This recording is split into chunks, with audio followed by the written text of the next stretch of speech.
El estruendo del vidrio rompiéndose contra la loseta interrumpió la paz de mi propia cocina. Soy Clemencia, tengo 68 años y vivo atrapada con un yerno cruel, pero él ignora que quien controla el testamento, controla el destino. El sonido fue seco, violento, como un disparo en medio de la tarde calurosa. Los fragmentos de cristal brillaron bajo la luz de la lámpara fluorescente, esparciéndose peligrosamente cerca de mis pantuflas ortopédicas. Me quedé inmóvil, sujetando con fuerza las manijas de mi andadera de aluminio, sintiendo cómo el corazón se me aceleraba no por miedo, sino por una mezcla amarga de incredulidad y una furia antigua que creía haber dejado atrás en los pasillos del hospital donde trabajé 40 años. «Sírvete tú misma, parásito», bramó Roberto, con esa voz ronca que le sale cuando ha bebido un par de cervezas de más, o simplemente cuando su verdadera naturaleza decide asomarse sin filtros.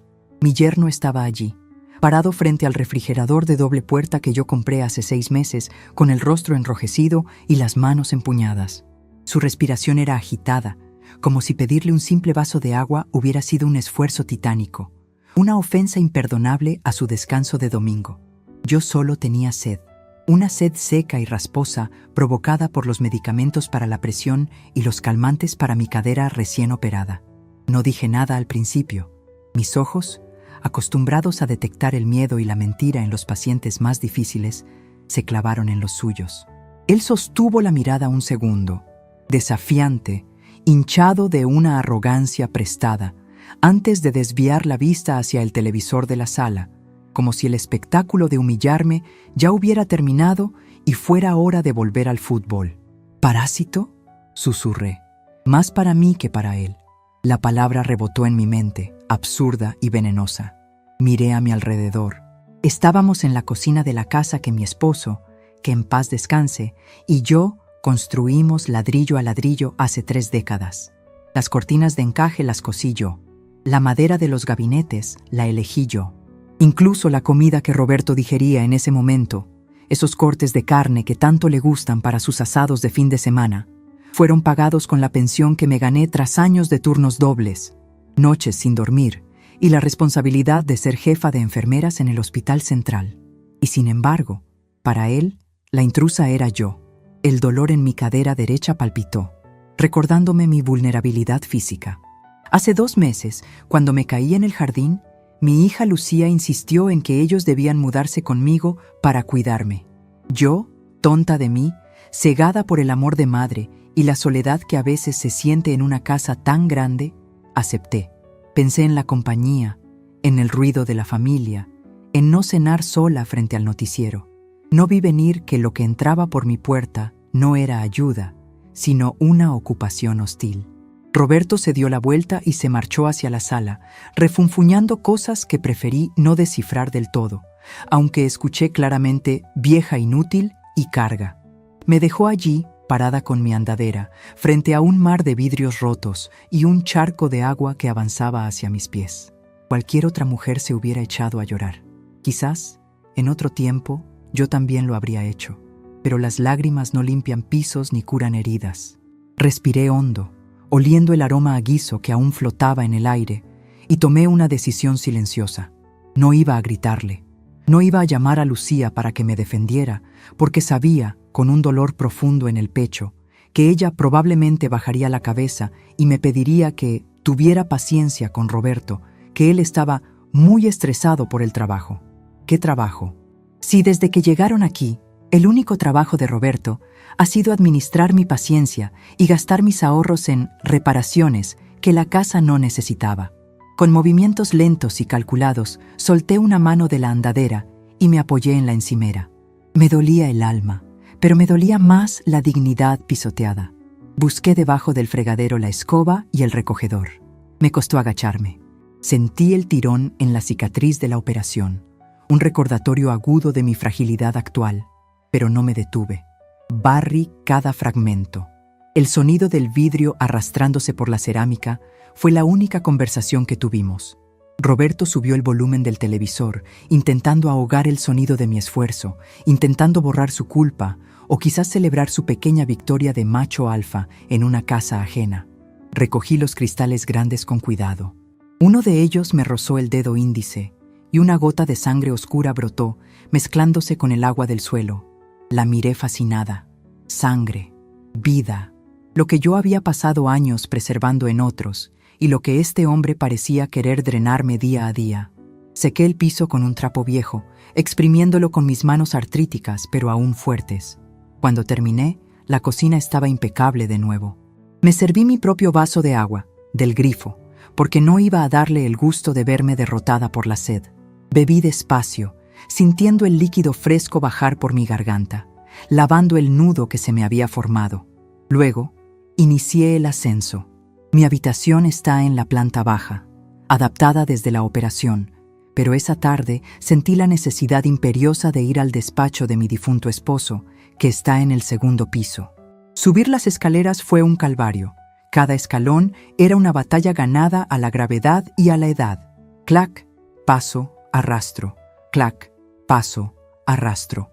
Desde la sala escuché la voz de Roberto. Lucía, tu madre ya está haciendo ruido otra vez. Dile que se esté quieta, que no deja oír el partido. Mi hija, mi pequeña Lucía, apareció en el umbral de la sala. La vi desde el descanso de la escalera. Tenía ojeras y esa postura encorvada de quien ha aprendido a hacerse pequeña para no estorbar. Mamá, por favor, empezó a decir, mirando hacia arriba. No te preocupes, hija. La corté, con una voz tan tranquila que ella parpadeó, confundida. Solo voy a buscar unos papeles viejos. No haré ruido. Seguí subiendo. No le dije que su marido acababa de llamarme parásito. No le dije que había tenido que limpiar vidrios rotos, arriesgándome a una caída. ¿Para qué? Para verla sufrir intentando justificarlo. O peor, para verla encogerse de hombros con resignación. No, esta guerra ya no era de infantería, era de generales. Y yo era la única general en esta casa. Llegué al despacho. El aire allí olía a madera antigua, a libros y a la loción de tabaco que usaba mi marido. Cerré la puerta y pasé el cerrojo. El silencio me envolvió como un abrazo protector. Me senté en el sillón de cuero giratorio, ese que Roberto había intentado sacar 2 veces para venderlo porque ocupa mucho espacio. Acaricié los reposabrazos desgastados. Me permití, solo por un momento, cerrar los ojos y sentir la humillación arder en mi pecho. ¡Parásito! La palabra resonaba. Yo, que pagaba la luz que iluminaba su estupidez. El agua que él desperdiciaba, el internet con el que veía sus tonterías. Yo, que había puesto el enganche para el coche que él manejaba porque el transporte público es peligroso para los niños. Abrí los ojos y la tristeza dio paso a una claridad fría, clínica. Era la misma frialdad necesaria para hacer un triaje en una sala de emergencias colapsada. Había que cortar lo que estaba gangrenado para salvar el cuerpo. Abrí el cajón inferior del escritorio, donde guardaba las cosas que ya no servían. Debajo de álbumes de fotos y carpetas de facturas pagadas, había una caja de metal gris. Busqué la llave que siempre llevaba colgada al cuello, escondida bajo mi blusa, junto a mi escapulario. Dentro de la caja había documentos, escrituras, pólizas de seguro y una agenda pequeña, de piel negra, con bordes dorados. No era una agenda digital, de esas que se borran o se pierden en la nube. Era papel y tinta. Busqué la letra V. Licenciado Valenzuela. Arturo Valenzuela no era solo un abogado. Era un viejo amigo, un tiburón con traje de seda que me debía un favor inmenso desde aquella noche en el hospital, hace 20 años, cuando moví cielo y tierra para que atendieran a su hijo antes que a nadie tras un accidente de moto. Arturo nunca olvidaba, y yo tampoco. Miré el reloj de pared. Eran las 7 de la tarde de un domingo, hora imprudente para llamar a cualquier profesional. Pero la emergencia en mi vida era código rojo. Marqué el número en mi celular, mis dedos temblando ligeramente, no por debilidad, sino por la adrenalina de la decisión tomada. Timbró una vez, 2 veces. ¿Bueno?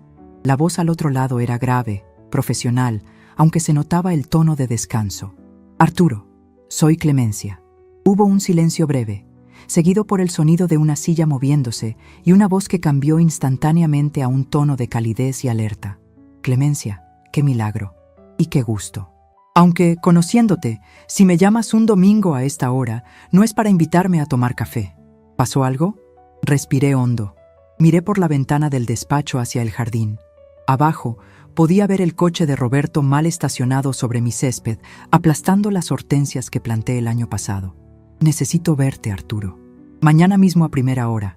Claro, mujer. ¿Es un tema de salud? ¿El testamento? No, Arturo, dije, y mi voz sonó firme como el acero de un bisturí. Es un tema de desalojo y de revocación de poderes. Quiero recuperar mi vida. Al otro lado de la línea, casi pude escuchar la sonrisa del lobo de Arturo. Entiendo. ¿La familia se puso difícil? La familia olvidó quién pone el techo y quién pone el pan. Respondí, sintiendo cómo cada palabra me devolvía un poco de la fuerza que el insulto de Roberto me había robado. Me llamaron parásito, Arturo, en mi propia cocina. Grave error, dijo él, con esa calma que precede a la tormenta legal. Muy grave error. Clemencia, prepara el café fuerte para mañana. Voy a llevar los papeles para la demanda de desahucio y vamos a revisar esas cuentas bancarias mancomunadas que abriste por conveniencia. Tráelo todo, Arturo. Quiero que cuando el golpe caiga no tengan ni dónde sentarse a llorar.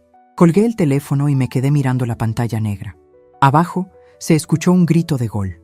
Roberto celebraba. Lucía probablemente estaría sirviéndole otra cerveza, temerosa de romper el buen humor de su marido. Ellos creían que la vieja estaba arriba, lamiéndose las heridas, asustada y dependiente. Creían que el vaso roto era el final de la discusión. No sabían que el vaso roto era solo la campana que anunciaba el inicio del primer round. Me levanté del sillón, ignorando el dolor de mi cadera. Me sentí más alta, más fuerte. Me acerqué al espejo de cuerpo entero que había en la esquina.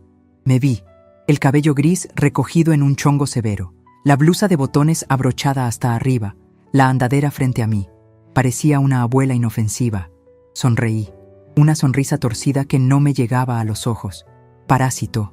Repetí la palabra, saboreándola como un caramelo amargo. Vamos a ver quién sobrevive cuando corte el suministro de sangre. Esa noche no bajé a cenar. Escuché sus risas. Escuché cómo Roberto se quejaba de que la carne estaba un poco seca. Escuché el silencio sumiso de mi hija. Me quedé en el despacho, organizando carpetas, revisando estados de cuenta que no había querido mirar en detalle por confianza ciega. Sumé los gastos de supermercado, que eran exorbitantes. Vi retiros de cajero en horas de la madrugada. Vi cargos en licorerías y tiendas de electrónica. Cada cifra era una bofetada, pero también era munición. Cuando la luna estuvo alta y la casa se quedó en silencio, bajé a mi habitación con la carpeta bajo el brazo. Pasé por la cocina. El piso estaba limpio, gracias a mí. No había rastro de los vidrios. Pero la grieta que se había abierto en mi familia era irreparable. Me metí en la cama, pero no recé mis oraciones habituales. Esa noche, mi oración fue una estrategia. Mañana lunes, el parásito iba a enseñarles cómo se infecta el sistema de quien se cree intocable. Mañana, Clemencia dejaba de ser la madre abnegada y volvía a ser la jefa. Y en mi hospital, las infecciones se erradicaban sin piedad. Cerré los ojos y dormí como no lo había hecho en meses, arrullada por la dulce promesa de la justicia que estaba por llegar. El sol de la mañana entró por la ventana de la cocina con una inocencia que me pareció insultante. Era lunes. Para el resto del mundo, el inicio de una semana laboral. Para mí, el primer día del resto de mi vida, o al menos, el primer día de la reconquista de mi territorio. Me levanté antes que nadie, ignorando el pinchazo habitual en mi cadera, impulsada por una energía nerviosa que no sentía desde mis épocas de guardias nocturnas en terapia intensiva. Preparé café, no el instantáneo que Roberto compraba con mi dinero, porque es más rápido, sino el de grano, el que guardaba en la alacena alta para ocasiones especiales. El aroma fuerte y oscuro llenó la cocina, borrando cualquier rastro del olor a humedad y cerveza rancia que a veces dejaba mi yerno. Mientras el agua goteaba rítmicamente, me senté en la mesa con mi libreta y mis lentes de lectura. La casa estaba en silencio. Roberto, como buen desempleado estresado, seguramente dormiría hasta las 11. Lucía, mi pobre hija, ya se habría ido a su trabajo de medio tiempo en la biblioteca, huyendo de puntitas para no despertar a la bestia. Estaba sola, y por primera vez en meses, La soledad no me supo a abandono, sino a oportunidad. A las 9 en punto, el timbre sonó con 2 toques secos y precisos. Sabía quién era. Arturo Valenzuela no conoce la impuntualidad. Para él, llegar tarde es una falta de respeto peor que un insulto. Me levanté despacio, acomodando mi bata de casa, esa de seda azul que solía usar cuando recibía visitas importantes con mi esposo. No me puse la ropa de abuelita enferma. Hoy no. Abrí la puerta y allí estaba él, con su traje gris impecable y un maletín de cuero que parecía pesar toneladas de secretos legales. «Clemencia», saludó, inclinando levemente la cabeza. Sus ojos, detrás de unas gafas de montura dorada, escanearon mi rostro buscando señales de debilidad. No encontró ninguna. «Pasa, Arturo. El café está listo». Nos sentamos en el comedor formal, ese que Roberto decía que debíamos vender porque nadie usa comedores de 8 sillas hoy en día. Arturo desplegó sus documentos sobre la madera barnizada con la precisión de un cirujano preparando su instrumental. «Hice lo que me pediste anoche», dijo Arturo, yendo directo al grano. «Revisé los movimientos bancarios de los últimos 6 meses, desde que les diste acceso a la cuenta mancomunada para gastos del hogar. Clemencia, tienes que ver esto». Me extendió unas hojas impresas llenas de filas y columnas. Al principio, los números bailaron ante mis ojos, pero luego, mi entrenamiento profesional tomó el control. Durante 40 años leí expedientes médicos complejos, descifrando diagnósticos mortales en garabatos ilegibles. Una lista de gastos no iba a intimidarme. Empecé a leer y sentí como la sangre se me helaba en las venas. Supermercado, 8,000 pesos. En una semana. «¿Qué comen, Oro?», murmuré, deslizando el dedo por la hoja. «Sigue bajando», indicó Arturo con voz suave, pero firme. Mis ojos se detuvieron en conceptos que no tenían nada que ver con el cuidado de una anciana o el mantenimiento de una casa. Tienda de electrónica, pantalla 60 pulgadas. Licorería El Tonel, compra recurrente. Taller mecánico veloz, modificaciones deportivas. Modificaciones deportivas. Repetí, sintiendo una náusea repentina. Mi coche es un sedán familiar del año 2015. No necesita modificaciones deportivas. No son para tu coche, Clemencia. Son para el de él. Roberto ha estado usando tu tarjeta de crédito suplementaria para tunear su camioneta vieja. Seguí leyendo. Retiros de efectivo en cajeros automáticos de zonas de bares a las 3 de la mañana. Compras en tiendas de ropa de marca para caballero. Y lo más doloroso, una transferencia mensual de 3,000 pesos a una cuenta a nombre de una tal Sandra P. Levanté la vista, quitándome los lentes. Mis manos temblaban, no por la edad, sino por la ira contenida. ¿Quién es Sandra P., Arturo? Eso es lo que estamos investigando. Pero por el patrón de los gastos, no parece ser una proveedora de servicios domésticos, si me entiendes. Cerré la carpeta de golpe. El sonido resonó en el comedor vacío. Ahí estaba la verdad, desnuda y fea. No solo era un parásito que vivía en mi casa y comía de mi mesa. Era un ladrón. Un ladrón que me insultaba mientras me robaba. Me había llamado inútil y carga mientras vestía ropa pagada por mí. Bebía alcohol pagado por mí. Y posiblemente cortejaba a otra mujer con mi dinero. «Me han visto la cara de estúpida, Arturo», dije. Y mi voz sonó ronca, cargada de una amargura que quemaba la garganta. «Te han visto la cara de una mujer buena y generosa que ama a su hija», corrigió él, tomando un sorbo de café. «Pero la bondad sin límites, Clemencia, a veces se confunde con estupidez ante los ojos de los depredadores. La pregunta es, ¿qué quieres hacer? Tengo los papeles listos para congelar todo. Podemos demandar por abuso de confianza y fraude». Me quedé mirando hacia el jardín a través del ventanal. Vi las hortensias aplastadas por la camioneta de Roberto. Esa camioneta que ahora tenía rines nuevos pagados con mi pensión. Recordé mis años en el hospital. Recordé la primera vez que tuve que expulsar a un familiar agresivo de la sala de urgencias. El hombre era el doble de mi tamaño, gritaba y amenazaba. Yo medía 1,60 m y pesaba 50 kilos, pero tenía el uniforme, tenía la ley y sobre todo, tenía la certeza de que mi deber era proteger a mis pacientes. Lo miré a los ojos y le dije con voz de acero: «O se calma y sale caminando, o sale esposado. Usted decide». El hombre salió caminando. ¿Cuándo perdí a esa mujer? ¿En qué momento Clemencia, la jefa de enfermeras a la que los residentes temían y respetaban, se convirtió en esta viejita que pide perdón por ocupar espacio en su propia casa? La respuesta era simple y dolorosa: el miedo a la soledad. La vejez nos vuelve vulnerables, no porque perdamos la fuerza, sino porque perdemos a nuestros testigos. Mi esposo se fue, mis amigas se fueron o están enfermas, y me aferré a Lucía y a su marido como a un salvavidas, sin darme cuenta de que el salvavidas estaba hecho de plomo. No quiero demandar todavía a Arturo, dije lentamente, girando hacia él. Si lo demando ahora, se armará un escándalo. Lucía llorará, él se hará la víctima, dirá que soy una vieja loca que inventa cosas. No, quiero asfixiarlo. Arturo arqueó una ceja, intrigado. Una leve sonrisa se dibujó en su rostro. Te escucho, jefa. Primero, el dinero.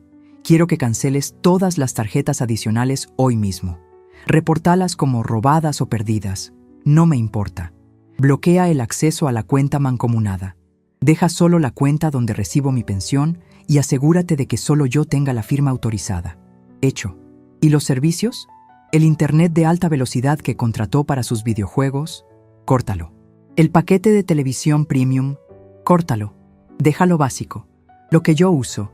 Si quiere lujos, que los pague. Me puse de pie y caminé un poco por el comedor, apoyándome en la andadera, pero sintiéndome más ligera con cada paso. Ellos creen que soy dependiente, Arturo. Creen que sin ellos me muero de hambre o de tristeza. Vamos a ver qué tan dependientes son ellos. Roberto me llamó parásito. Pues bien, vamos a desparasitar esta casa. Y como tú sabes, el tratamiento a veces causa reacciones adversas antes de curar. Arturo anotaba furiosamente en su libreta. Esto es un estado de sitio, Clemencia. Les vas a cortar los suministros.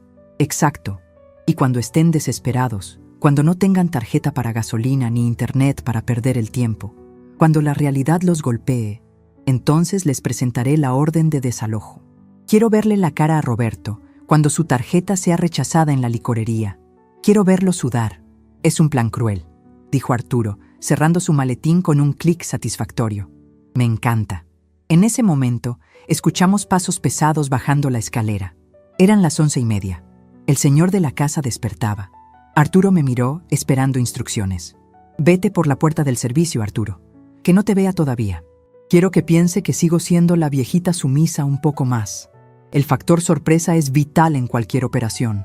Arturo asintió, tomó su maletín y desapareció por la cocina con la agilidad de quien está acostumbrado a moverse en las sombras. Yo me quedé en el comedor, sola de nuevo. Roberto entró a la cocina arrastrando los pies, rascándose la barriga por debajo de una camiseta sucia. ¿Y ese olor a café? Gruñó sin saludar. Espero que haya quedado algo.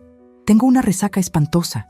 Me vio sentada en el comedor, con mis papeles ya guardados, mirando la nada con expresión neutra. «Ah, ¿estás ahí?», dijo con desdén, abriendo el refrigerador. «Oye, Clemencia, anoche dejaste un ambiente muy tenso. A ver si hoy te comportas. Y dile a Lucía que compre más jamón, que este está baboso». Me levanté despacio, tomando mi andadera. Mi corazón latía fuerte, pero no de miedo. Latía con la anticipación del cazador que ve a su presa caminar directo hacia la trampa. «Buenos días, Roberto», dije con una voz suave, casi dulce. «No te preocupes por el jamón. Ya me encargaré de todo». Él ni siquiera me miró. Sacó la jarra de jugo y bebió directamente del envase, derramando un poco en el suelo que yo había limpiado con tanto esfuerzo la noche anterior. «Más te vale», masculló, limpiándose la boca con el dorso de la mano. «Y oye, necesito que me prestes la tarjeta esa negra, la de puntos. Tengo que comprar unas refacciones para cosas de la casa». Sentí una punzada de ira, pero la transformé en frialdad táctica. «No sé dónde la dejé, Roberto. Mi memoria ya no es la que era. Creo que la perdí». «¿Cómo que la perdiste? Vieja descuidada», exclamó, golpeando la puerta del refrigerador. «Búscala. La necesito para la tarde». «La buscaré», prometí, bajando la mirada para ocultar el brillo de satisfacción en mis ojos. «Búscala todo lo que quieras, infeliz. Esa tarjeta ya es plástico muerto». Me retiré hacia mi habitación, escuchando sus refunfuños. Increíble. Uno aquí matándose por cuidarla y ella perdiendo las cosas. Parásito inútil. Cerré la puerta de mi cuarto y me apoyé contra ella, respirando hondo. Parásito. Otra vez esa palabra. Pero esta vez no dolió. Esta vez rebotó contra la armadura invisible que me estaba poniendo. Me senté en el borde de mi cama y miré el teléfono. Tenía un mensaje de Arturo. Operación iniciada. Tarjetas bloqueadas, cuentas congeladas, internet programado para corte en 24 horas. Disfruta el espectáculo, jefa. Sonreí. Una sonrisa verdadera, amplia, que me estiró las arrugas de las mejillas. Durante años en el hospital aprendí que el dolor es un indicador necesario. El dolor te dice que algo está mal, que hay que actuar. Mi dolor de anoche, mi humillación, había sido el síntoma. Ahora tenía el diagnóstico y estaba aplicando el tratamiento. Miré mis manos. Estaban llenas de manchas de la edad, con las venas saltadas, los nudillos un poco hinchados por la artritis. Parecían manos frágiles. Pero estas manos habían sacado bebés al mundo, habían cerrado heridas abiertas, habían sostenido la mano de moribundos y habían firmado actas de defunción. Estas manos tenían poder. Roberto veía unas manos viejas que servían para limpiar. Pronto descubriría que eran manos que sabían apretar un torniquete hasta cortar la circulación. Escuché el motor de su camioneta arrancar afuera. Iba a sus diligencias. Iba a intentar gastar un dinero que ya no existía. Me imaginé la escena. Él en el mostrador, con su arrogancia habitual, pasando la tarjeta. El cajero negando con la cabeza. Fondos insuficientes o tarjeta retenida. La confusión de Roberto, su furia impotente. Me recosté en la almohada, sintiendo una paz extraña. La casa estaba en silencio otra vez, pero ya no era un silencio opresivo. Era el silencio antes de la batalla. Me levanté y fui hacia mi armario. Saqué una caja de zapatos vieja del fondo. Dentro había una foto de mi esposo y yo, jóvenes, recién casados, poniendo la primera piedra de esta casa. Teníamos las manos sucias de mezcla y sonrisas de oreja a oreja. «Perdóname, viejo, por haber dejado que ensuciaran nuestro santuario», susurré a la foto. «Pero te prometo que voy a limpiar a fondo». Guardé la foto y saqué algo más de la caja. Mi viejo reloj de enfermera, ese de metal que se cuelga en la solapa, boca abajo. Le di cuerda. El tic-tac comenzó fuerte y constante. Me lo prendí en la blusa. Era un recordatorio. El tiempo de Roberto se estaba acabando. Cada segundo que pasaba era un segundo menos de su reinado de terror. Salí de mi cuarto y fui a la cocina. El charco de jugo seguía ahí. Lo miré con desdén. «Límpialo tú», dije al aire vacío, «porque a partir de hoy aquí se acabaron las criadas». Me preparé un té, me senté en mi sillón favorito y esperé. Sabía que el teléfono de la casa sonaría pronto. Sabía que Roberto volvería hecho una furia. Pero yo ya no era la presa acorralada. Yo era la araña que había tejido la red y estaba esperando pacientemente en el centro a que la mosca se diera cuenta de que ya no podía volar. El juego había cambiado. Y el parásito estaba a punto de descubrir lo que pasa cuando el huésped decide que ya ha tenido suficiente. El reloj de la cocina marcaba las 2 de la tarde. El segundero avanzaba con ese tic-tac rítmico que en otro tiempo me habría puesto nerviosa pensando en tener la comida lista a tiempo para el señor. Hoy, sin embargo, el sonido era música para mis oídos. Era la cuenta regresiva de una bomba que yo misma había armado, cable por cable, con la paciencia de quien ha desenredado 1000 vías intravenosas. Estaba sentada en mi sillón, tejiendo una bufanda que no tenía prisa por terminar. La casa estaba sumida en una calma tensa. Lucía aún no regresaba de la biblioteca y Roberto seguía fuera, viviendo su fantasía de hombre de negocios con mi tarjeta de crédito en el bolsillo. De repente, la luz verde del módem de internet, que parpadeaba frenéticamente sobre la mesita del teléfono, se puso roja, fija, muerta. Un segundo después, la televisión de la sala, que Roberto había dejado encendida, como siempre, en un canal de noticias financieras que no entiende, se quedó congelada y luego mostró un aviso azul. Servicio suspendido. Sonreí sin dejar de contar mis puntos. 1, 2, revés. 1, 2, derecho. La primera fase del tratamiento había comenzado. En el hospital, cuando cortamos el suministro de sangre a un tumor durante una cirugía, el tejido no muere al instante. Primero se queja, luego palidece y finalmente se rinde. Estaba esperando la queja. No tuve que esperar mucho. A las 2:30, la puerta principal se abrió con tal violencia que el marco de madera crujió. No fue una entrada, fue una explosión. Roberto irrumpió en la sala, rojo como un tomate maduro, a punto de reventar, con las venas del cuello tan hinchadas que por deformación profesional calculé mentalmente qué calibre de aguja necesitaría para canalizarlo. «¿Qué demonios pasa con este banco?», gritó, tirando las llaves de la camioneta sobre la mesa de centro, rayando el barniz. Me ajusté los lentes y lo miré con esa expresión de inocencia vacía que suelen tener las ancianas en los anuncios de pañales. «¿Roberto? ¿Pasó algo, hijo? Te ves alterado. Cuidado con la presión. A tu edad los infartos son traicioneros». Él caminó hacia mí, respirando con dificultad, como un toro acorralado. «No me salgas con consejos médicos, Clemencia. La maldita tarjeta no pasó. Estaba en la refaccionaria, con los rines ya montados, y la terminal la rechazó 3 veces. Fondos insuficientes», decía la maquinita. ¡Qué vergüenza! Había gente en la fila. Me hicieron desmontar todo y me trataron como a un pordiosero. Sentí un placer cálido en el pecho, mejor que cualquier trago de brandy. Imaginé la escena, su arrogancia desinflándose, el mecánico mirándolo con desconfianza, él teniendo que excusarse.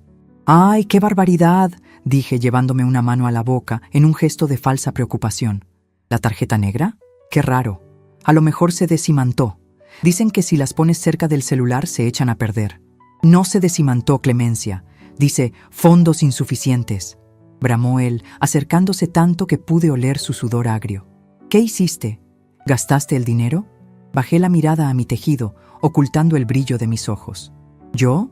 Roberto, por el amor de Dios, si apenas salgo de esta casa. Tú eres el que lleva las cuentas. Yo solo soy una vieja que pierde las cosas, ¿recuerdas? A lo mejor el banco se equivocó. Deberías llamar». «Eso voy a hacer», gruñó, sacando su celular de última generación. «Y voy a poner una queja que se van a cagar», marcó el número furiosamente. Esperó un poco más. Frunció el ceño y miró la pantalla. «¿Qué pasa ahora?». «No tengo señal». Caminó hacia la ventana, levantando el teléfono como si buscara una señal divina. «Maldita sea. No salen las llamadas». «Ah, sí», comenté casualmente, retomando mi tejido. «Creo que se venció el plan familiar hoy en la mañana. Me llegó un mensajito, pero como no le entiendo a esas cosas modernas y tú estabas ocupado». Roberto se quedó petrificado. Se giró lentamente hacia mí. El miedo empezaba a filtrarse a través de su ira. El depredador estaba olfateando algo extraño en el aire, pero aún no sabía que la presa había puesto veneno en la carne. «¿No pagaste el celular?», preguntó, bajando la voz a un tono peligroso. «¿Y el internet?». Miró hacia el módem con la luz roja. «Tampoco hay internet. Clemencia, tengo correos importantes que mandar». «Lo siento mucho, Roberto», dije, y mi voz sonó tan frágil como una hoja seca. «Es que, verás, como me dijiste ayer que soy un parásito y una carga», me puse a pensar. Y se me olvidó dónde dejé la chequera para pagar los servicios. Mi cabeza ya no da para más. Debe ser la edad. Él abrió la boca para gritar de nuevo, pero en ese momento la puerta se abrió y entró Lucía. Venía cargada con bolsas del supermercado, pero no eran las bolsas grandes llenas de cosas ricas. Eran bolsas pequeñas, de esas que uno compra cuando cuenta las monedas. «Mamá, Roberto», saludó ella, notando la tensión en el aire. «¿Qué pasa?». Se oyen los gritos desde la acera. Roberto se giró hacia su esposa, buscando una aliada, o mejor dicho, buscando a alguien más con quien desquitarse. «Tu madre. Eso pasa. Se le olvidó pagar el internet, los celulares y vació la cuenta del banco. Me rechazaron la tarjeta en el taller, Lucía. Me humillaron». Lucía soltó las bolsas en la mesa del comedor y me miró con preocupación. Pero no era preocupación por mí, era preocupación por la paz de su marido. «Mamá, ¿es cierto? ¿No pagaste?». «Hija, ya sabes cómo estoy», respondí, haciendo un esfuerzo teatral para levantarme con la andadera. «Se me van las cosas. Además, Arturo, el abogado, Me dijo que tenía que revisar unos papeles y se llevó las chequeras ayer. Dijo algo de una... ¿Cómo se dice? Auditoría. La palabra auditoría cayó en la sala como una piedra en un estanque quieto. Roberto palideció visiblemente. Sus ojos se movieron de un lado a otro, calculando. Sabía que había estado robando. Sabía que una auditoría sacaría a la luz los retiros en efectivo, las transferencias a Sandra P., los gastos injustificables. ¿Auditoría?, repitió Roberto con la voz un poco más aguda. ¿Para qué? Si todo está en orden. No sé, hijo, dije, encogiéndome de hombros. Arturo es muy meticuloso. Dijo que había movimientos irregulares y que por seguridad iba a congelar todo hasta aclarar. Yo no entiendo de eso. Yo solo firmé lo que me pidió.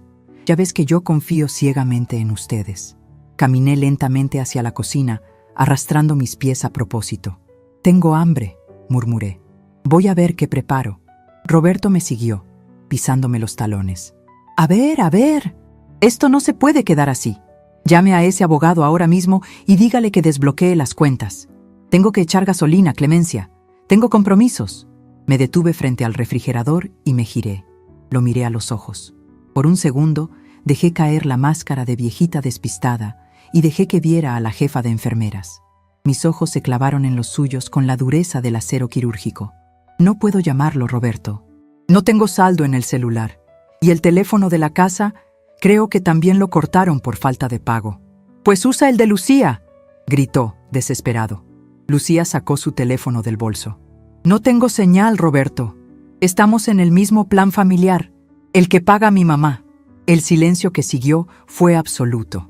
Roberto miraba su teléfono inútil, luego a mí, luego a la cocina vacía de lujos. Empezaba a entender la magnitud de su dependencia.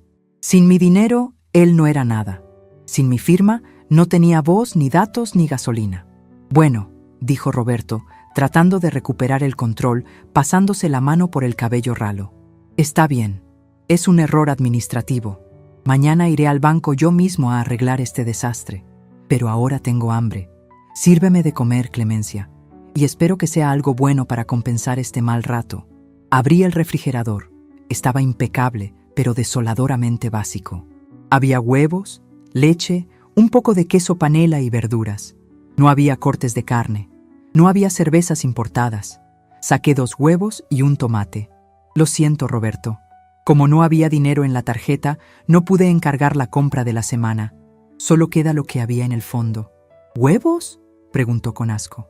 ¿Me vas a dar huevos a la mexicana? Es domingo de asado. Siempre comemos asado los lunes con lo que sobra. No sobró nada, dije secamente. Te lo comiste todo ayer. Y hoy esto es lo que hay. Empecé a picar el tomate con movimientos lentos y precisos. El cuchillo golpeaba la tabla de madera. Tac, tac, tac. Si no quieres huevos, puedes servirte tú mismo. Agua. Del grifo. Es gratis. Lucía soltó un pequeño grito ahogado. Nunca me había escuchado hablarle así. Roberto se puso rojo otra vez, pero esta vez no era solo ira. Era incredulidad. La parásito le estaba negando la comida. «Me estás faltando al respeto en mi propia casa», estalló él, golpeando la mesa de la cocina con el puño. Dejé el cuchillo sobre la tabla con un golpe seco.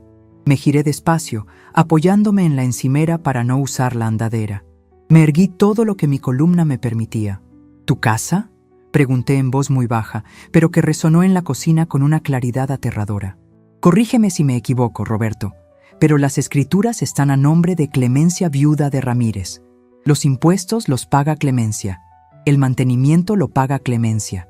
Tú vives aquí porque yo lo permito. Roberto retrocedió medio paso, sorprendido por el cambio de tono.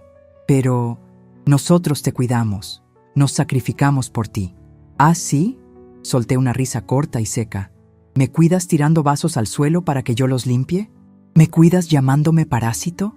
Lucía se interpuso, con los ojos llenos de lágrimas. Mamá, por favor, no peleen. Roberto está estresado, no lo dijo en serio.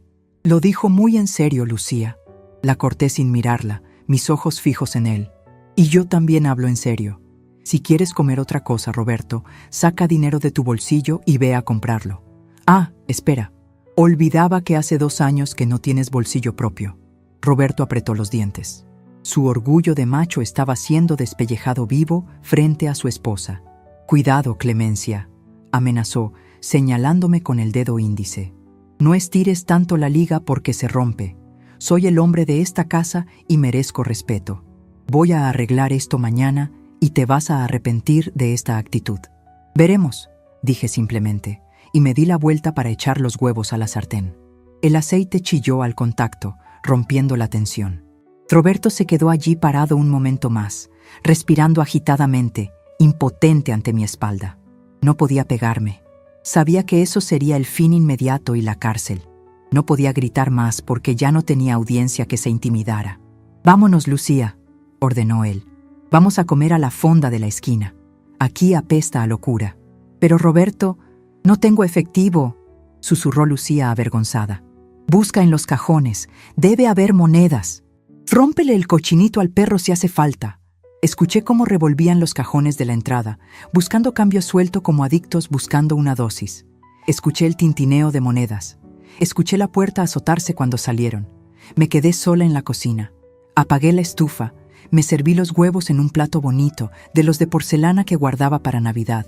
Me senté a la mesa, sola, en silencio. Comí despacio, saboreando cada bocado. No eran los huevos más ricos que había cocinado, pero sabían a gloria. Sabían a independencia. Miré hacia el pasillo donde Roberto había estado parado. Él creía que esto era un berrinche de vieja. Creía que mañana iría al banco, gritaría un poco y le devolverían el acceso a mi dinero. No tenía idea de que Arturo ya había presentado la solicitud de revocación de poderes esa misma mañana. No tenía idea de que la auditoría era el preludio de una demanda penal si no se largaba por las buenas. Pero lo más importante que Roberto no sabía era que Lucía se había quedado callada. Por primera vez, mi hija no había corrido tras él de inmediato para consolarlo. Se había quedado un segundo más, mirándome, y en sus ojos no vi reproche. Vi duda. La duda es la semilla de la rebelión. Terminé de comer y lavé mi plato. Dejé la cocina impecable, como a mí me gusta. Luego, fui a la sala y me senté frente al televisor apagado. En la pantalla negra se reflejaba mi silueta, pequeña, encorvada, pero firme. Saqué mi celular. Aún tenía un poco de batería. Abrí la galería y busqué una foto vieja de cuando era jefa de enfermeras. Ahí estaba yo, con mi uniforme blanco almidonado, mi cofia impecable y esa mirada de «no me discutas» que hacía temblar a los residentes. «Bienvenida de vuelta, colega», le susurré a la pantalla. El sonido del teléfono fijo rompió el silencio. Me sobresalté. Se suponía que estaba cortado. Me levanté con dificultad y contesté. «¿Bueno? Señora Clemencia». Era la voz de Arturo, sonaba agitado. «Escúcheme bien. Roberto está intentando entrar a la banca en línea desde un café internet. El sistema me acaba de alertar de múltiples intentos fallidos de contraseña. Está desesperado. Déjalo que intente, Arturo. Que se rompa las uñas rascando una pared de acero». «Hay algo más», dijo Arturo bajando la voz. «Investigamos a la tal Sandra P. Clemencia es una agente de bienes raíces». Sentí un frío recorrer mi espalda. «¿Bienes raíces?» «Sí. Y encontramos correos borradores en la nube que compartían». Roberto estaba averiguando cómo poner tu casa a su nombre, usando un poder notarial amplio. Quería venderla, Clemencia. Quería venderla contigo adentro. El auricular casi se me cae de la mano. Me apoyé en la pared, sintiendo que las piernas me fallaban. No era solo un parásito que quería vivir de mí. Era un cáncer que quería matarme para quedarse con el cuerpo.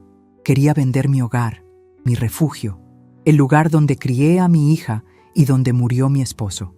Seguramente planeaba meterme en algún asilo barato del Estado y quedarse con el dinero. La indignación que sentí en ese momento fue diferente a la del vaso de agua. Aquello fue humillación. Esto era una declaración de guerra total. «Clemencia, ¿sigues ahí?», preguntó Arturo. Respiré hondo, llenando mis pulmones de un aire nuevo, un aire cargado de ozono antes de la tormenta. «Sí, Arturo, aquí estoy. ¿Quieres que acelere la orden de desalojo? Podemos tener a la policía ahí mañana».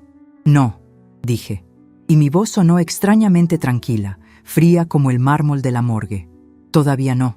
Mañana quiero que venga él a darse cuenta de que no puede vender nada. Quiero ver su cara cuando se entere de que el poder notarial es papel mojado. Y Arturo, dime, prepara la carpeta completa de Sandra P. Quiero que Lucía la vea. Quiero que mi hija vea con sus propios ojos lo que vale su marido. Será doloroso para ella. Más doloroso es vivir con una mentira. Es hora de extirpar el tumor, Arturo. Y va a sangrar. Colgué el teléfono. Afuera empezaba a anochecer. Escuché la camioneta regresar. Entraron en silencio. Roberto subió las escaleras pisando fuerte, ignorándome. Lucía pasó por la sala con los ojos rojos y subió tras él como una sombra triste. Me quedé en la oscuridad de la sala, escuchando los pasos arriba. Roberto caminaba de un lado a otro, nervioso, como un animal enjaulado. Mañana sería el día. Mañana, el parásito descubriría que el huésped no solo había cerrado el restaurante, sino que estaba a punto de prenderle fuego al edificio. Me levanté y caminé hacia las escaleras. Me paré en el primer escalón y miré hacia arriba, hacia la puerta cerrada del dormitorio principal que alguna vez fue mío y ahora estaba ocupado por la traición. «Descansa, Roberto», murmuré en la penumbra. «Necesitarás fuerzas para lo que viene, porque hoy te quité la cena, pero mañana te voy a quitar el suelo que pisas». El martes amaneció con un cielo gris y pesado, como si la misma atmósfera supiera que la tormenta dentro de mi casa estaba a punto de estallar.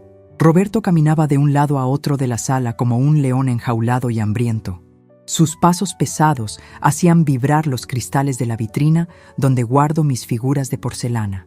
Llevaba la misma ropa de ayer, arrugada y con olor a tabaco rancio, señal de que su ansiedad no lo había dejado ni siquiera asearse. «Es inaudito, Clemencia», gritaba, agitando el teléfono muerto en el aire. «Tengo que ir al banco a las 9 en punto para arreglar tu desastre y el tanque de la camioneta está vacío.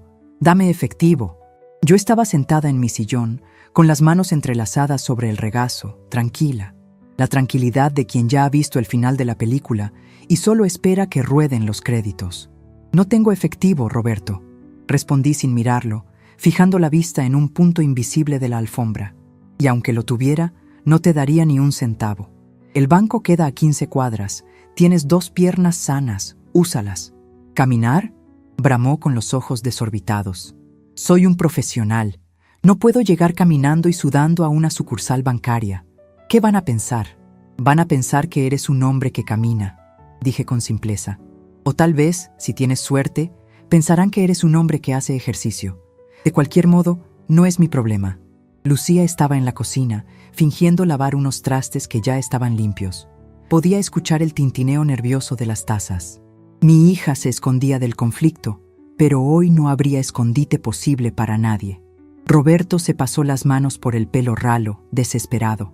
Se acercó a mí, invadiendo mi espacio personal, intentando usar su tamaño para intimidarme como tantas otras veces.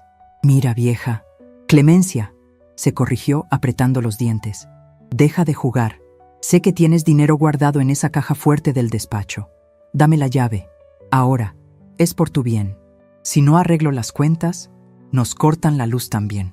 Levanté la vista y lo miré a los ojos. En mis pupilas ya no había miedo, solo la frialdad clínica de una enfermera evaluando una herida infectada. «La luz la pago yo, Roberto. Siempre la he pagado yo. Y te aseguro que a mí no me la van a cortar. A ti, sin embargo, se te acaba de apagar el interruptor». En ese momento, el timbre de la entrada sonó. No fueron los toques tímidos de un vecino, sino 3 golpes firmes, autoritarios. Roberto se sobresaltó. Miró hacia la puerta con desconfianza. «¿Quién es? ¿Pediste algo? Porque no tenemos dinero para pagar entregas». Me levanté despacio, apoyándome en mi andadera, sintiéndome más fuerte de lo que me había sentido en años. «No pedí nada, Roberto, pero invité a alguien. Abre la puerta». Él dudó, pero la curiosidad y la esperanza de que fuera alguna solución mágica lo empujaron. Abrió la puerta de golpe. Del otro lado, impecable en un traje azul marino y con el maletín de cuero en la mano, estaba Arturo Valenzuela. Detrás de él, 2 hombres jóvenes y robustos, vestidos de civil pero con esa postura inconfundible de seguridad privada o policías fuera de servicio. «Buenos días», dijo Arturo con una voz que helaba la sangre, ignorando olímpicamente a Roberto y buscando mi mirada. «Señora Clemencia, estamos aquí como acordamos. Roberto retrocedió un paso, confundido. ¿Licenciado? ¿Qué hace aquí?, preguntó, intentando recuperar su postura de hombre de la casa. Qué bueno que viene. Esta mujer se ha vuelto loca. Bloqueó todas las cuentas. Necesito que me ayude a redactar un documento para que el banco me restablezca el acceso inmediato. Como apoderado legal, exijo... Arturo ni siquiera se detuvo. Entró en la sala con paso firme, seguido por los dos hombres que se quedaron apostados junto a la puerta como estatuas. «Siéntese, Roberto», ordenó Arturo, señalando el sofá con un gesto despectivo. «Y tú también, Lucía. Ven aquí». Mi hija salió de la cocina, secándose las manos en el delantal, con el rostro pálido. Me miró buscando una explicación, pero yo solo le señalé una silla junto a la mesa del comedor. «Siéntense», repetí yo. Roberto se dejó caer en el sofá, mirando a los hombres de la puerta con nerviosismo. «¿Qué es esto? ¿Una intervención?», intentó reír, pero le salió una mueca nerviosa. «Clemencia, si esto es por lo del vaso de agua, estás exagerando ridículamente». Me senté en la cabecera de la mesa. Arturo se colocó a mi derecha, de pie, y abrió su maletín. El sonido de los broches metálicos resonó como el martillo de un juez. «Esto no es por un vaso de agua, Roberto», dijo Arturo, sacando una carpeta gruesa. «Esto es por robo, fraude, abuso de confianza e intento de despojo». Roberto se puso rojo hasta la raíz del pelo. «Eso es calumnia. Soy su yerno. Yo administro sus bienes para cuidarla». «¿Cuidarla?». Arturo sacó un papel y lo deslizó sobre la mesa hacia Lucía. «Lucía, por favor, lee esto». Lucía tomó la hoja con manos temblorosas. Es un estado de cuenta», susurró. «Lee los conceptos marcados en amarillo», instó Arturo. «Licorería, casino online, taller de motos, tienda de ropa de lujo». Lucía leyó con voz quebrada. «Roberto, esto suma más de 50,000 pesos en 2 meses». Roberto se levantó de un salto. «Son gastos de representación, inversiones. Ustedes no entienden de negocios». «Siéntate», dijo uno de los hombres de la puerta, dando un paso adelante. Roberto se volvió a sentar de inmediato, tragando saliva. «Eso es solo la punta del iceberg», continuó Arturo, implacable. «Roberto ha estado drenando los ahorros de toda la vida de tu madre, Lucía. Pero eso no es lo peor». Arturo sacó otra carpeta, esta de color rojo. «Lo peor es lo que planeaba hacer esta semana». Yo sentí un nudo en el estómago, pero me mantuve firme. Sabía lo que venía y necesitaba que Lucía lo viera. Necesitaba que la venda se cayera de sus ojos, aunque le arrancara la piel con ella. «¿Reconoces este nombre, Roberto?», preguntó Arturo, mostrando una impresión de correo electrónico. «Sandra P». La cara de Roberto pasó del rojo al blanco ceniza en un segundo. Abrió la boca, pero no salió ningún sonido. Parecía un pez fuera del agua, boqueando por aire. Es una asesora», balbuceó finalmente. «Sí, una agente de bienes raíces», confirmó Arturo. «Y estos son los correos que has intercambiado con ella desde la computadora de esta casa. Correos donde negocias la venta de la propiedad». Arturo se giró hacia Lucía, que miraba a su marido con una expresión de horror absoluto. «Lucía, tu esposo estaba usando el poder notarial que tu madre le dio de buena fe para vender esta casa. Ya tenía un comprador apalabrado. Iban a firmar la promesa de compraventa este viernes». «¿Vender la casa?». Lucía se levantó despacio, como si estuviera en un sueño. «¿Nuestra casa? ¿La casa de mamá? Roberto, ¿dónde íbamos a vivir?». Arturo sacó un último papel. Era un folleto tríptico, brillante y colorido. «Aquí», dijo Arturo, poniendo el folleto frente a Lucía. Leí el título al revés. «Residencia geriátrica El Ocaso. Habitaciones compartidas a precios accesibles».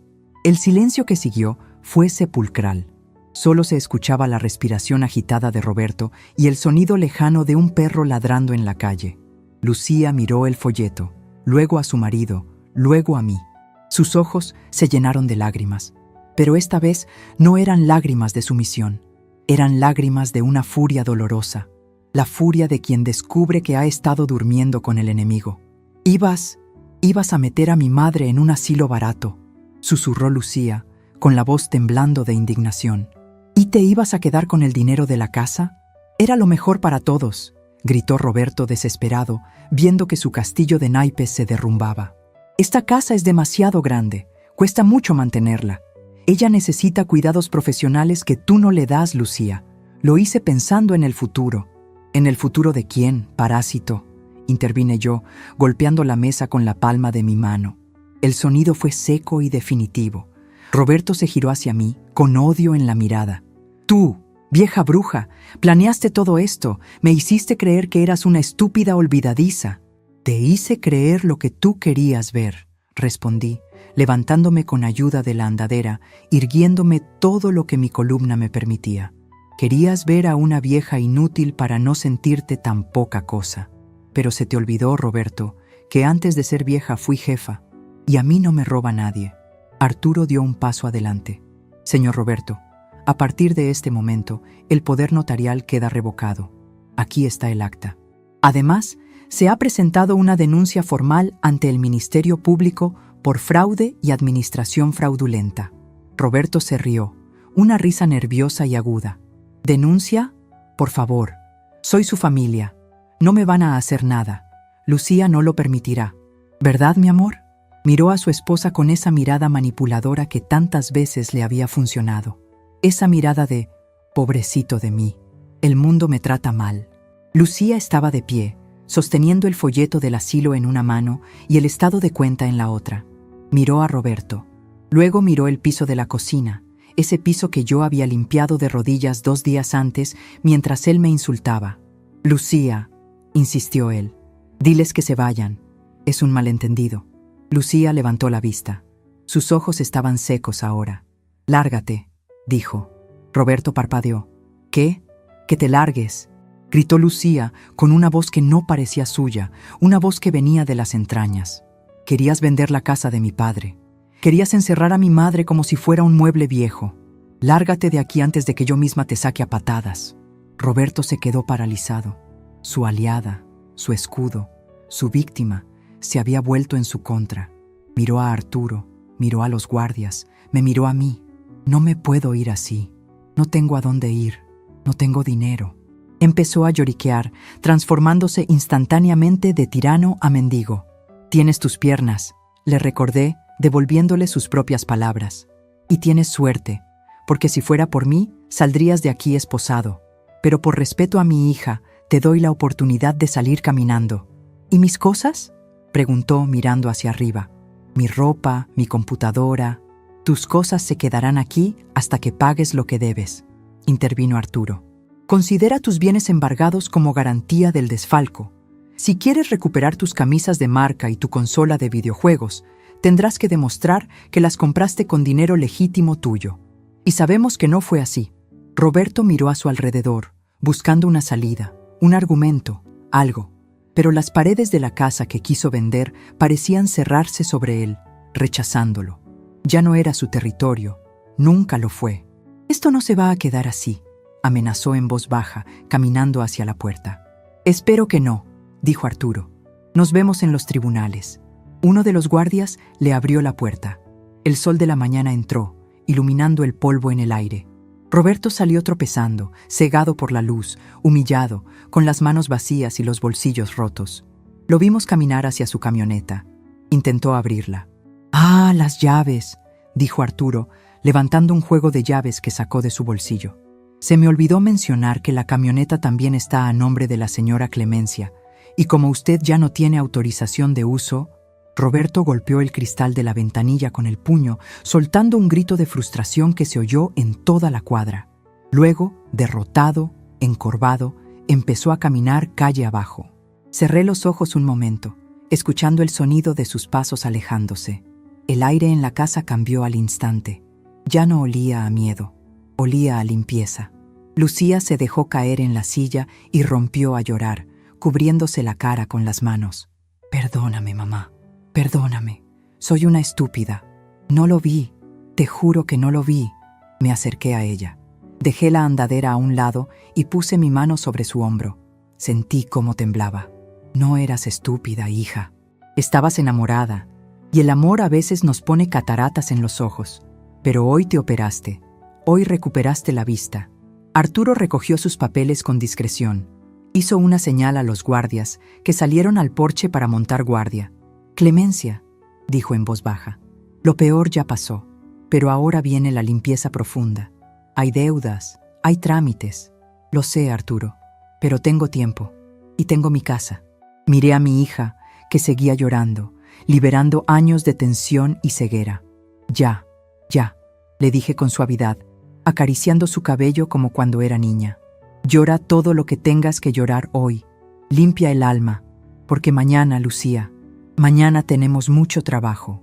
Vamos a pintar esa habitación de arriba. Vamos a sacar el olor a tabaco de las cortinas. Y vamos a plantar flores nuevas donde ese hombre aplastó mis hortensias». Fui a la cocina y me serví un vaso de agua. El agua cristalina brilló en el vaso bajo la luz de la ventana. Bebí un sorbo largo y fresco. Nadie me lo tiró. Nadie me insultó. Miré mi reflejo en el cristal de la ventana. Vi a una mujer mayor, sí, con arrugas y canas. Pero ya no vi a una víctima. Vi a la general que acababa de ganar la guerra sin disparar una sola bala. «Parásito eliminado», susurré, sintiendo una paz inmensa.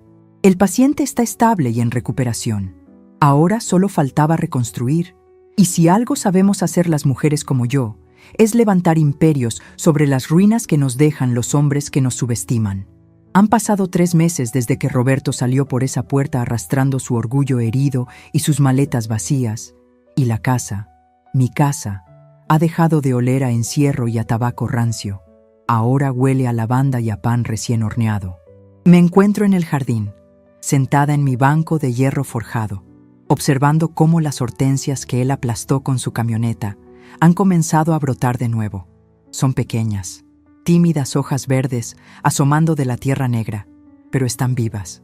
La naturaleza, al igual que las mujeres de mi edad, tiene una capacidad de regeneración que los hombres impacientes jamás comprenderán. «Mamá, ¿quieres más café?». La voz de Lucía llega desde la cocina, clara y cantarina. Ya no es ese susurro temeroso de antes.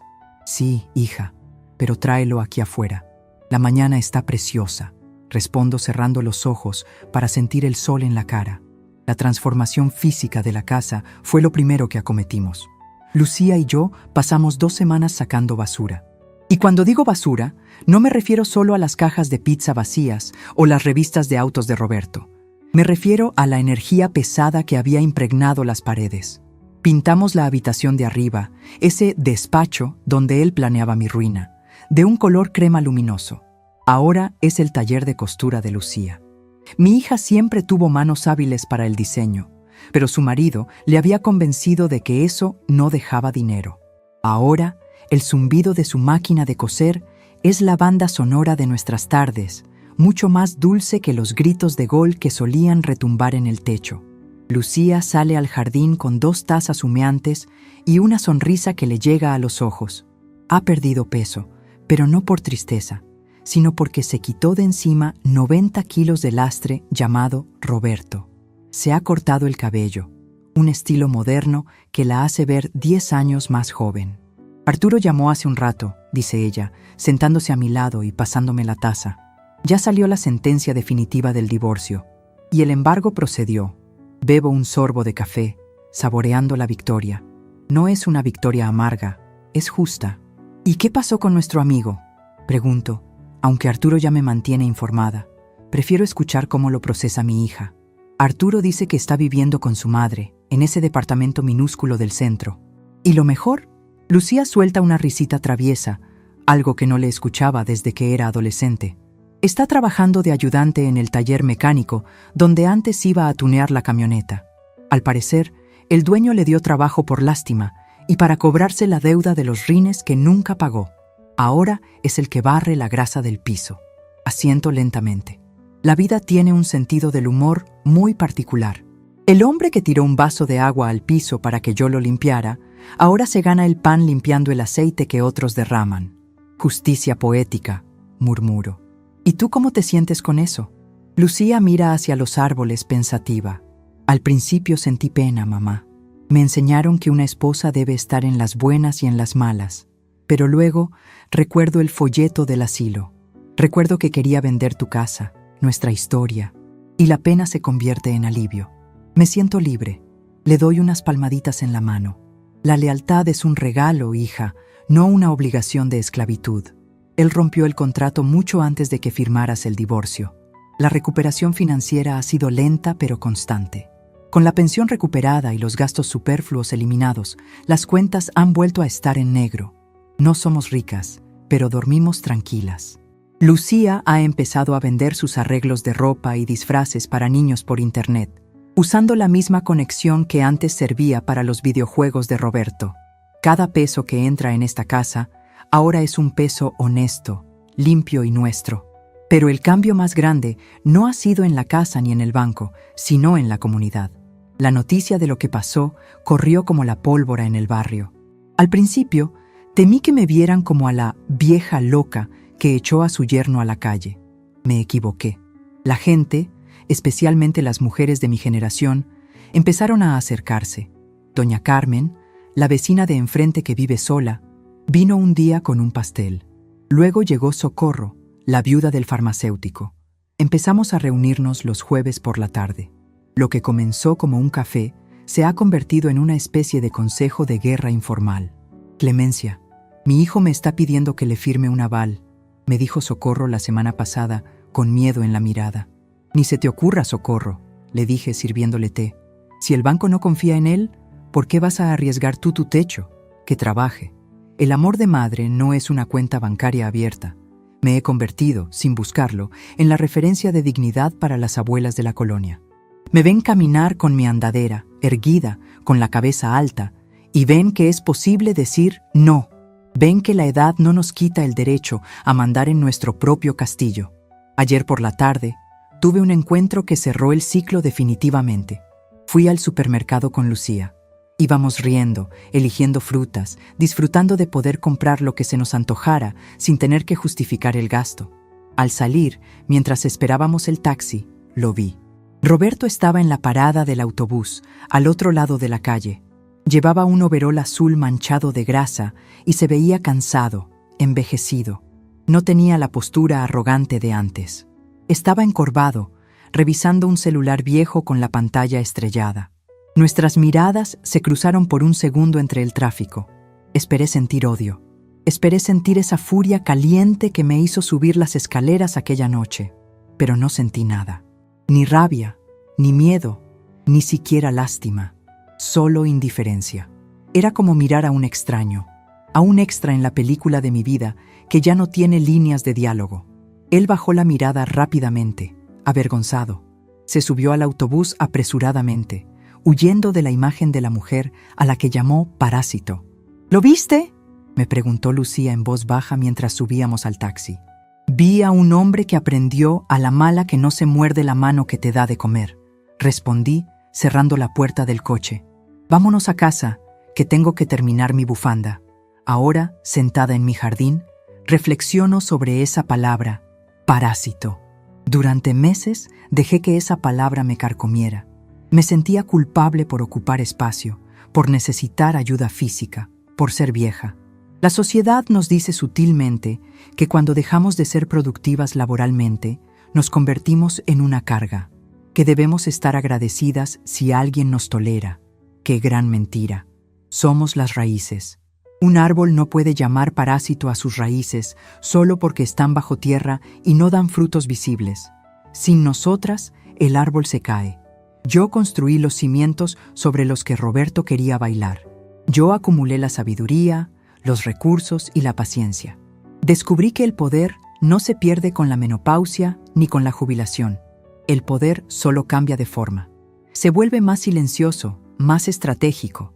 Dejé de ser la enfermera que corre por los pasillos para salvar vidas, para convertirme en la cirujana que extirpa lo que daña su propio hogar.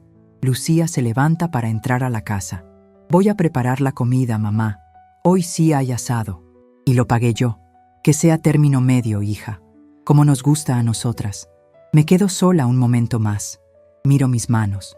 La artritis sigue ahí, deformando mis nudillos. Mi cadera sigue doliendo cuando cambia el clima. Soy vieja, sí. Soy frágil en el cuerpo. Pero por dentro, soy de acero inoxidable. Me levanto con ayuda de la andadera y camino hacia la cocina. Entro y veo el suelo impecable, brillante. Me acerco al fregadero y tomo un vaso de cristal, uno de los buenos. Abro el grifo y dejo que el agua corra, fresca y transparente. Lleno el vaso hasta el borde. Lo levanto a la altura de mis ojos, brindando con mi propio reflejo en la ventana. Por clemencia, susurro, y por todas las que limpian en silencio hasta que deciden ensuciarse las manos para pelear. Bebo el agua despacio, sintiendo cómo me hidrata el alma. Está deliciosa. Sabe a libertad. Sabe a que nadie nunca más me va a decir cuándo, cómo o de dónde debo beber en mi propia cocina. Dejo el vaso sobre la encimera, con un golpe suave pero firme. Cloc. El sonido de la dignidad restaurada. La vida sigue, y por primera vez en mucho tiempo, tengo curiosidad por ver qué trae el mañana, porque ahora sé que, venga lo que venga, la jefa está lista para recibirlo. Y esta vez, la jefa no negocia con terroristas emocionales. Me ajusto el chal, sonrío y voy a ayudar a mi hija. Tenemos una vida que disfrutar.